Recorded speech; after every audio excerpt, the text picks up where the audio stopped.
Hello नमस्कार, कशा आहात सर्वजण? मजेत ना? सिम्स किचन मराठीमध्ये तुम्हा सर्वांचं पुन्हा एकदा अगदी मनापासून स्वागत आहे। कालच आपण दिवाळी फराळाचा श्री गणेशा केला आणि सर्वप्रथम आपण जास्त वेळ खाऊ असणारं काम आणि तरीसुद्धा पेशन्सनी करावं लागणारं काम म्हणजे चकलीची भाजणी बनवली। आणि त्याचबरोबर आज आपण अशी पूर्वतयारी करणार आहोत की जी पूर्वतयारी आपल्याला दिवाळीच्या सर्व पदार्थांमध्ये उपयोगी पडेल। आधीच जर 2-3 तासाचा वेळ काढून अशी पूर्वतयारी आपण केली तर मग आयत्या वेळी फराळ बनवणं अगदी सहज सोपं होऊन जातं आणि अगदी कमी वेळेमध्ये आपण फराळ बनवू शकतो। शिवाय आधीच पूर्वतयारी केल्यामुळे आपल्याकडे वेळ असतो आणि मग आपली चिडचिड सुद्धा होत नाही आणि पदार्थ सुद्धा अगदी चविष्ट बनून तयार होतात। त्यामुळे अजून दिवाळी फराळ बनवायला 8 दिवस बाकी आहेत, तर त्याआधी 1 दिवस तुम्ही अशी पूर्वतयारी करू शकता। शिवाय इथे आपण वाया न जाणारी किंवा लगेच पूर्वतयारी केली आणि लगेच दुसऱ्या दिवशी वापरायला पाहिजे असं काही केलेलं नाही। इथे आपण या पद्धतीची अगदी म्हणजे सुकी म्हणतात ना त्या पद्धतीची पूर्वतयारी केलेली आहे आणि ती तुम्हाला फराळ बनवताना नक्कीच उपयुक्त पडेल। त्यामुळे हा व्हिडिओ स्किप न करता अगदी शेवटपर्यंत पहा। चला तर सुरुवात करूया। तर इथे सर्वप्रथम मी आधी लिस्ट काढली होती की आपल्याला काय काय पदार्थ बनवायचे आहेत। त्यानुसार जे पण साहित्य मी घेतलं होतं तर ते इथे मी ओट्यावरती मांडून घेतलेलं आहे। आणि आता आपल्याला खूप वेळ इथे उभं राहायचं आहे। मी अगदी पहाटेच उठली होती आणि पहाटेच मी कामाला सुरुवात केली होती। साधारण 5 वाजता मी कामाला सुरुवात केली। यावेळी किचनमध्ये फक्त आपणच असतो आणि मग आपल्याला हवं तशी आपल्या पद्धतीने आपण कामं करू शकतो। आणि शिवाय नंतर 8 नंतर किंवा 9 नंतर मग घरातली इतर लोकंसुद्धा उठलेली असतात, मग त्यांना चहा बनवा, नाश्ता बनवा हे सर्व असतं आणि मग या कामाकडे थोडंसं दुर्लक्ष होतं, मग त्यामुळे हे काम बिघडू शकतं। त्यामुळे जेव्हा आपण किचनमध्ये एकटे असू किंवा आपल्याला दुसरं काही काम नसेल तर त्यावेळी ही पूर्वतयारी आपल्याला करायची आहे, म्हणजे अगदी पटकन होते आणि अगदी चांगलीसुद्धा होते। तर इथे मी अगदी वेलची बारीक करण्यापासून साखर बारीक करण्यापासून म्हणजे खारे शंकरपाळे, गोडाचे शंकरपाळे, करंजा किंवा मग इतर जे चिवडा वगैरे बनवायचा आहे, चकली, या सर्व जे फराळ बनवायचं आहे तर त्यानुसार पूर्वतयारी जी पण मला काही करायची होती तर ती सर्व मी इथे ओट्यावरती काढून घेतलेली आहे। आणि यासाठी लागणारी भांडी वगैरे सुद्धा मी काढून घेतलेत। आणि आता मी थोडंसं कोमट पाणी पिलं आणि त्यानंतर आता मला थोडासा कॉफी प्यायची आहे, म्हणजे मग आपल्याला कामाला सुरुवात करायची आहे। इथे माझ्यासोबत आहोसुद्धा उठले होते, त्यामुळे मी आमच्या दोघांसाठी इथे कॉफी बनवत ठेवलेली आहे। आणि आज शूटिंग करण्यासाठी किंवा मला इतर कामं करण्यासाठी सुद्धा आहो मला मदत करणार आहे, त्यामुळे मी दोघांसाठी छान कॉफी बनवली। आणि आता सर्वप्रथम आम्ही कॉफी पिली आणि नंतर कामाला सुरुवात केली। तर आता पहिल्यांदा आपण चिवडा जो बनवणार आहोत तर इथे मी 3 प्रकारचे चिवडे बनवणार आहे। तर त्यासाठी हे पोहे जे असतात ते चाळून घेणं खूप महत्त्वाचं आहे, मग आयत्या वेळी आपली घाई होत नाही आणि मग कचरा वगैरे सुद्धा होत नाहीत। तर आपण इथे जेव्हा हे पोहे चाळतो तेव्हा सुद्धा ओट्यावरती जास्त कचरा होऊ नये यासाठी आपल्याला एखादा पेपर वगैरे अंतरायचा आहे आणि त्यानंतरच आपल्याला इथे पोहे चाळून घ्यायचे आहेत। तर इथे मी जे आपले जाडे पोहे असतात, ज्याचे आपण कांदे पोहे बनवतो, तर ते मी तेलामध्ये तळून त्याचा सुद्धा चिवडा बनवते। तर त्यासाठी मी हे पोहे चाळून घेते। हे मी डीमार्टमधून आणलेलं आहे आणि डीमार्टमध्ये तुम्हाला माहीत असेल की मोठ्या कंटेनरमध्ये हे पोहे वगैरे असतात आणि आजूबाजूला जे पदार्थ असतात जसे की शेंगदाणे असतात किंवा मग मूग वगैरे असतात, तर त्यातील काही 4-2 मूग किंवा साबुदाणे असतील किंवा शेंगदाणे असतील तर त्यामध्ये पडलेले असतात, तर त्यामुळे आपल्याला हे साफ करून घ्यावं लागतं। तर त्यासाठी मी इथे पोहे चाळून घेतले आणि छान निवडून घेतले। तर अशी पूर्वतयारी जर आपण आधीच केली तर मग आयत्या वेळी पटकन आपण डब्यातून पोहे घेऊन मग ते फ्राय करू शकतो, मग प्रत्येक वेळी आपल्याला ते चाळत बसण्याची गरज लागत नाही। तर त्यामुळे इथे मी हे जे जाडे पोहे होते ते चाळून घेतलेले आहेत। त्यानंतर इथे मी चिरमुरेसुद्धा चाळून घेते आहे, कारण मला भडंगसुद्धा बनवायचं आहे, त्यामुळे चिरमुरेसुद्धा मी याच वेळी चाळून घेणार आहे। आणि चिरमुरे हे या सीझनमध्ये थोडेसे असे मऊसरसुद्धा पडलेले आहे, त्यामुळे आजच मी हे उन्हालासुद्धा थोडेसे देणार आहे, कारण मग त्यानंतरसुद्धा आपल्याला हे बनवताना कढईमध्ये भाजूनच घ्यायचे आहे। तर इथे पाहू शकता तुम्ही या चिरमुऱ्यामध्ये सुद्धा खूप सारी धूळ किंवा जे बारीक कण असतात तर ते होते, तर ते सुद्धा मी इथे चाळून घेतलेले आहेत। तर इथे मला 2-3 प्रकारचा चिवडा बनवायचा आहे आणि कदाचित मी भाजकेसुद्धा पोहे आणणार आहे आणि त्याचासुद्धा चिवडा बनवणार आहे, पण आता सध्या मी ते आणायला विसरली, तर मी ते कामसुद्धा नंतर करेन। त्यामुळे मी अगदी कमी क्वांटिटीमध्ये 3-4 प्रकारचा चिवडा बनवणार आहे।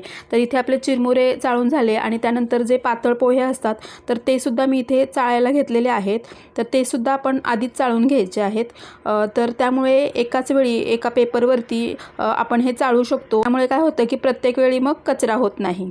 इथे मी 3 प्रकारचे जे पोहे होते ते चाळून घेतलेले आहेत, म्हणजे चिरमुरे आणि पोहे होते ते. आणि इथे पाहू शकता तुम्ही किती सारा कचरा इथे जमा झालेला आहे आणि पेपर इथे आपण अंथरून घेतला होता, त्यामुळे ओठा अगदी क्लीनच राहिलेला आहे. त्यामुळे एक कपडा फिरवला की मग आपण इथे दुसरं काम करू शकतो. तर इथे आपले पोहे चाळायचे झाले आणि त्यानंतर मी करंजाचं जे सारण बनवायचं असतं तर त्यामध्ये टाकण्यासाठी ड्रायफ्रूट्स बारीक करून घेणार आहे. ही सर्व कामं व्हायला मला बराच वेळ लागला होता, पण हा व्हिडिओ खूप मोठा झाला असता, त्यामुळे मी स्किप करत आणि याचं स्पीड वाढवत तुमच्यासोबत शेअर केलेला आहे. तर इथे आपण आपल्याकडे जर ड्रायफ्रूट कटर जे असतं ते नसेल तरीसुद्धा आपण या पद्धतीने जी वेपर्स किसण्याची किसणी असते तर त्याच्यावरती सुद्धा ड्रायफ्रूट्स बारीक कट करून घेऊ शकतो. तर या किसणीवरती आपण काय काय बारीक कट करू शकतो याचासुद्धा अगदी डिटेल्समध्ये व्हिडिओ आपल्या चॅनलवरती आहे आणि त्याची लिंकसुद्धा मी डिस्क्रिप्शनमध्ये देणार आहे. आणि इथे पाहू शकता तुम्ही अगदी छान बारीक असे हे ड्रायफ्रूट्स या किसणीवरती कटसुद्धा झालेले आहेत. तर इथे मी काजू, बदाम आणि पिस्ते हे बारीक कट करून घेतलेले आहेत, म्हणजे आपण ते सारणामध्ये वापरू शकतो. अगदी थोड्या वेळामध्येच आपण हे काम करू शकतो आणि त्यामुळे आयत्या वेळी पदार्थ बनवताना आपली गडबड होत नाही. त्यामुळे या पद्धतीने ड्रायफ्रूट्ससुद्धा आपण आधीच कट करून घेऊ शकतो. तर तुम्हीसुद्धा ही पूर्वतयारी आधी करू शकता. जास्त काम न लागता आणि जास्त पसारा न पडता आपण ही कामं करतोय, तर एकदाच कढई गरम करत ठेवायची आणि जी पण आपल्याला काही कामं करायची आहे ती, म्हणजे जे काही भाजून वगैरे घ्यायचं आहे ते एकाच वेळी भाजून घ्यायचं. इथे मला वेलची पूड बनवायची आहे, तर त्यासाठी वेलची मी गॅसवरती थोडीशी भाजून घेणार आहे. म्हणजे आपल्याला जास्त भाजायचं नाही, फक्त याच्यावरची जी टरपल आहे ती थोडीशी कडक होईपर्यंत भाजायचं, म्हणजे आपण अगदी सालासह याची पावडर बनवू शकतो. तर कारण वेलचीचा जास्तीचा वास हा त्याच्या सालामध्येच असतो, त्यामुळे आपण ही सालं फेकून न देता थोड्या वेळासाठी याला गरम करून घेतलं तर अगदी सालासह याची पावडर आपण बनवू शकतो. तर हे थंड होण्यासाठी मी बाजूला ठेवून दिलेलं आहे. तोपर्यंत आपण इथे खारे शंकरपाळे किंवा तिखट शंकरपाळे जे असतात तर त्यासाठी मसाला जो बनवतो तर तो बनवून घ्यायचा आहे. तर त्यासाठी इथे मी कढईमध्ये थोडी बडीशेप टाकून घेतलेली आहे, म्हणजे अगदी 2-3 चमचे एवढी बडीशेप अंदाजेच मी इथे टाकते आहे. तर तुम्हाला जेवढ्या प्रमाणात बनवायचं आहे तर तुम्ही तेवढ्या प्रमाणात टाकू शकता. तर इथे मी साधारण 2-3 चमचे बडीशेप, 2-3 चमचे जिरे आणि 2 चमचे ओवा टाकलेला आहे आणि त्याचबरोबर एक साधारण 2 चमचे एवढे तीळ टाकलेले आहेत आणि याला आपल्याला छान असं भाजून घ्यायचं आहे. तीळ थोडेसे फुलू लागले की मग आपण हे काढून घ्यायचे आहेत. तर इथे मी जेव्हा खाऱ्या शंकरपाळ्या बनवते किंवा तिखट शंकरपाळ्या बनवते त्यामध्ये अशा पद्धतीने हे तीळ वगैरे टाकते, त्यामुळे त्याची चव खूप छान लागते. आणि त्यामध्ये सुद्धा आपण डायरेक्ट ओवा टाकणार आहोत हातावरती क्रश करून, त्यामुळे ओवा इथे मी थोडा कमी प्रमाणात वापरलेला आहे. त्यानंतर इथे आपण तीच कढई पुसून घेतलेली आहे आणि त्यानंतर आपण त्यामध्ये रवा भाजून घ्यायचा आहे. तर इथे मी जे सारण बनवायचं आहे करंजासाठी तर त्यासाठी थोडा रवा भाजून घेते आहे. त्यामुळे इथे मी थोडा मोकळाच असा रवा भाजून घेणार आहे, म्हणजे त्यामध्ये तूप तेल वगैरे आत्ताच काही टाकणार नाही. जेव्हा हे सारण सर्व मिक्स करायचं आहे तेव्हा मी कढईमध्ये थोडंसं तूप टाकून त्यामध्ये खसखस टाकणार आणि त्यानंतर हा रवा त्यामध्ये अगदी मिनिटभरासाठी परतून घेणार आहे. तर इथे आपण अगदी छान रवा आत्ताच भाजून ठेवतोय, त्यामुळे सारण बनवताना लागणारा आपला एक्स्ट्राचा वेळसुद्धा वाचतो. आणि इथे आपण बिना तूप किंवा तेल घालता हा रवा आत्ताच असा भाजून ठेवला आहे, त्यामुळे त्याचा वास वगैरे येण्याचा काही प्रश्नच येत नाही. तर इथे मला जेवढ्या प्रमाणात करंज्या बनवायच्या आहेत तर तेवढ्या प्रमाणातला मला जेवढा रवा हवा आहे तर तेवढा रवा मी इथे आत्ताच भाजून घेणार आहे. शिवाय जेव्हा आपण असा मोकळा रवा भाजतो म्हणजे तूप किंवा तेल न टाकता तो अगदी एकसारखा भाजला जातो, त्यामुळे आपल्याला हा बिना तेल तूप टाकता आत्ताच रवा थोडा जास्तच प्रमाणात मी इथे भाजून घेते. तर इथे रवा माझा भाजून झालेला आहे आणि त्यानंतर आता कढईसुद्धा गरम आहे, तोपर्यंत मी त्याच कढईत आता शेंगदाणेसुद्धा भाजणार आहे, कारण चिवडा बनवण्यासाठी मला शेंगदाणे हवे आहेत. आणि त्यामुळे आत्ता जर आपण शेंगदाणे भाजून ठेवले तर मग तेलामध्ये त्याला जास्त वेळ परतत राहण्याची गरज नाही. आधीच भाजले असल्यामुळे तेलामध्ये अगदी पटकन ते भाजलेसुद्धा जातात आणि अगदी खुसखुशीतसुद्धा बनून तयार होतात. शिवाय जर तुम्हाला याच्यावरती सालं काढायची असतील तर तुम्ही सालंसुद्धा काढून हे शेंगदाणे वापरू शकता. काही जण पातळ पोह्याचा चिवडा बनवतात तर त्यामध्ये सालं काढून त्याच्या डाळी बनवून सुद्धा वापरतात. तर अशा वेळीसुद्धा हे शेंगदाणे आपल्याला उपयोगी पडतात. आणि शिवाय आपण याला आधीच भाजून घेतलेला आहे, त्यामुळे तेलामध्ये हे जास्त वेळ आपल्याला ठेवावे सुद्धा लागत नाहीत. तर इथे मला जेवढे शेंगदाणे भाजून हवे आहेत तर तेवढे मी इथे भाजून घेणार आहे. आपले इथे शेंगदाणे भाजून झालेले आहेत. त्यानंतर सारण बनवण्यासाठी आपण इथे खोबरं किसून घेणार आहोत. आपल्याला जेवढ्या प्रमाणात करंज्या बनवायच्या आहेत, जेवढं खोबरं आपल्याला किसलेलं हवं आहे तर तेवढं खोबरं आपल्याला किसून घ्यायचं आहे. इथे किसण्यापूर्वी या खोबऱ्याच्या वाट्या ज्या आहेत त्या मी गरम पाणी करून त्यामध्ये कपडा टाकून त्या कपड्याने पुसून घेतल्या होत्या. यामुळे या खोबऱ्याच्या वाट्यांना जर काही धूळ वगैरे असते किंवा मग काही अळीजाळी असेल तर तीसुद्धा निघून जाते, किंवा जर काही वास वगैरे येत असेल तर तोसुद्धा निघून जातो. त्यानंतर सुक्या कपड्यांनी व्यवस्थित पुसून घेतल्या आणि त्यानंतर छान कोरड्या करून ठेवल्या होत्या. आणि इतर कामं झाल्यानंतर या खोबऱ्याच्या वाट्या अगदी छान सुकल्यासुद्धा होत्या. तर त्यानंतरच मी हे खोबरं किसून घेतलेलं आहे. आणि सारण बनवण्यापूर्वी आपण हे खोबरं भाजूनसुद्धा घेणार आहोत. तर त्यामुळे आपल्या करंज्या अगदी जास्त दिवस छान टिकायला मदत होते. तर इथे मला जेवढ्या प्रमाणात खोबरं किसलेलं हवं होतं तर ते खोबरं मी किसून घेतलेलं आहे. त्यानंतर इथे मी चिवडा बनवण्यासाठी खोबऱ्याचे कापसुद्धा करून घेणार आहे. तर माझ्याकडे जे खोबऱ्याचे काप आहे ते आधीच थोडेसे शिल्लक आहेत. म्हणजे आहोंनी मी हे जे काम करते तोपर्यंत सुरीने थोडेसे खोबऱ्याचे काप केले होते. तर माझ्याकडे ते सुद्धा खोबऱ्याचे काप आहेत. पण इथे मला तुम्हाला दाखवायचं होतं की ही जी वेपर्स किसण्याची किसणी असते तर त्याच्यावरती सुद्धा आपण चिवड्यासाठी असे खोबऱ्याचे एकदम पातळ असे काप करू शकतो. तर त्यासाठी मी इथे 2 वाट्यांचे इथे खोबऱ्याचे काप तुम्हाला बनवून दाखवलेले आहेत. अगदी पातळ असे खोबऱ्याचे काप आपण इथे बनवू शकतो. तर इथे आपली बरीचशी तयारी झालेली आहे. आणि आता मला माझ्या मुलीसाठी टिफिनसुद्धा बनवायचा आहे. त्यामुळे इथे मी थोडासा ब्रेक घेतलेला आहे. तोपर्यंत आपली वेलचीसुद्धा आणि जो आपण भाजलेला मसाला आहे तोसुद्धा थंड होतो आहे. आणि आपली बरीचशी कामं झालेली आहेत. आता यानंतर मी टिफिन बनवून देणार आणि मग राहिलेलं काम करणार आहे. टिफिनसाठी मला डोसे द्यायचे होते. आपण जेव्हा दिवाळीचा फराळ करायला चालू करू किंवा मग अशी पूर्वतयारी करू तेव्हा आपल्याला जेवणाचा सुद्धा विचार करावा लागतो, नाश्त्याचा सुद्धा विचार करावा लागतो. आणि त्यासाठी मी डोस्याचं पीठ रात्रीच भिजत ठेवलं होतं, म्हणजे वाटून वगैरे ठेवलं होतं आणि कुकरमध्ये ते फर्मेंट होण्यासाठी ठेवलं होतं. तर छान फर्मेंटसुद्धा झालं होतं आणि मी तिला डोसे बनवून दिले आणि थोड्याशा इडल्यासुद्धा बनवल्या. आणि त्यानंतर मी आमच्यासाठी चहा बनवून घेतला आणि आम्हीसुद्धा नाश्ता केला आणि चहा पिला. आणि त्यानंतर आता राहिलेलं जे आपलं काम आहे तर ते काम करायला सुरुवात केली. तर चहा झाल्यानंतर इथे मी गूळ कट करायला घेतला, कारण मला अनारसे बनवायचे आहेत आणि अनारसासाठी गूळ हवा आहे. तर तो सुद्धा आपल्याला कट करून घ्यायचा आहे. मागच्या वर्षीसुद्धा दिवाळीची पूर्वतयारी कशाप्रकारे आपण करू शकतो याचासुद्धा व्हिडिओ मी शेअर केलेला आहे आणि त्याची लिंक जर तुम्हाला हवी असेल तर मी डिस्क्रिप्शनमध्ये देऊन ठेवेल.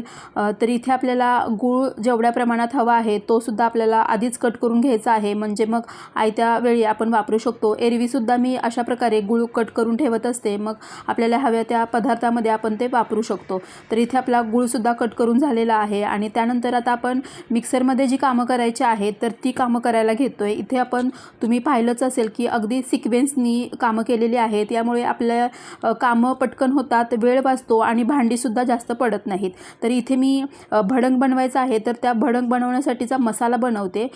यासाठी मिक्सरच्या भांड्यामध्ये जो भडंग बनवायचा आहे त्यासाठी लागणारा जो मसाला आहे तो सर्व टाकला आणि अगदी मिनिटभरासाठी याला असं फिरवून घेतलं आणि तो आपल्याला एखाद्या डब्यामध्ये वगैरे काढून ठेवायचा आहे. तर त्यानंतर आपली इथे वेलचीसुद्धा अगदी छान थंड झालेली आहे आणि इथे मला साखरसुद्धा बारीक करायची आहे. त्यामुळे वेलची बारीक केल्यानंतर मी साखर बारीक करणार आहे. त्यामुळे थोड्या मोठ्याच भांड्यामध्ये मी वेलची बारीक करून घेणार आहे. यासाठी भांड्यामध्ये मी वेलची आणि एक जायफळ होतं ते बारीक ठेचून टाकलेलं आहे आणि त्यामुळे ते अगदी पटकन वाटलंसुद्धा जातं. आणि इथे मी थोडी जास्तच प्रमाणात वेलची पावडर बनवते आहे आणि त्यामुळे मी मोठं भांडं इथे वापरलेलं आहे.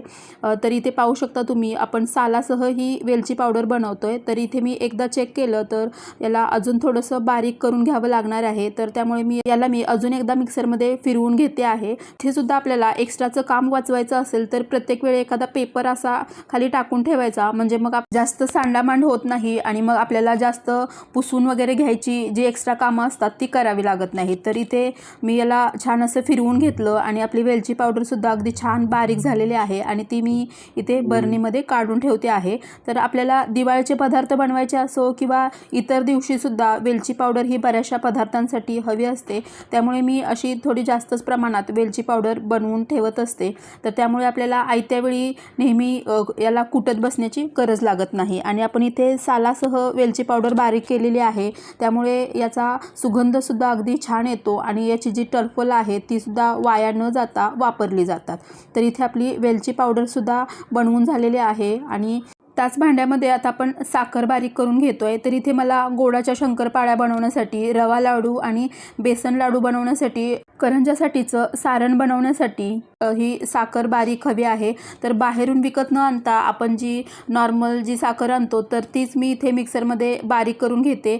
आणि इथे मिक्सरमध्ये अगदी छान बारीकसुद्धा होते. याला चाळण्याची सुद्धा अगदी काही गरज लागत नाही.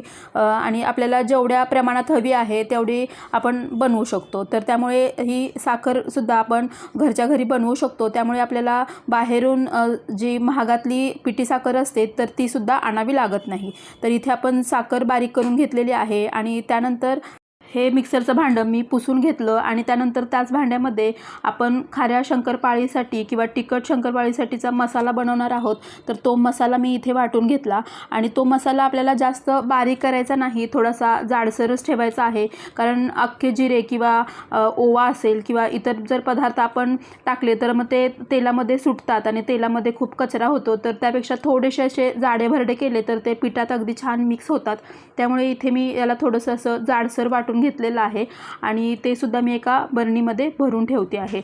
एरवीसुद्धा आपण असा मसाला जर बनवून ठेवला तर मग थालीपीठ किंवा पराठे वगैरे बनवण्यासाठी हा मसाला आपण वापरू शकतो. इथे आपली सर्व कामे पूर्ण झालेले आहेत. आपण इथे गोड शंकरपाळ्या, खाऱ्या शंकरपाळ्या, तिखट शंकरपाळ्या किंवा मग चिवडा असो आणि किंवा भडंग असो किंवा करंजासाठीचं सारण, तर यासाठी लागणारी जी बेसिक पूर्वतयारी असते तर ती केलेली आहे. हा व्हिडिओ तुम्हाला जरा जरी उपयुक्त वाटला असेल किंवा या व्हिडिओमधील एखादी जरी टिप्स तुम्हाला महत्त्वाची वाटली असेल तर व्हिडिओला लाईक करा आणि तुमच्या फ्रेंड आणि फॅमिलीमध्ये जास्तीत जास्त शेअर करा.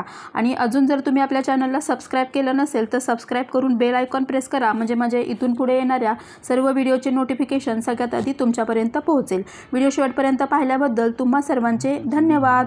भेटूया पुढच्या व्हिडिओमध्ये. तोपर्यंत मस्त खा आणि स्वस्त रहा. थँक्यू.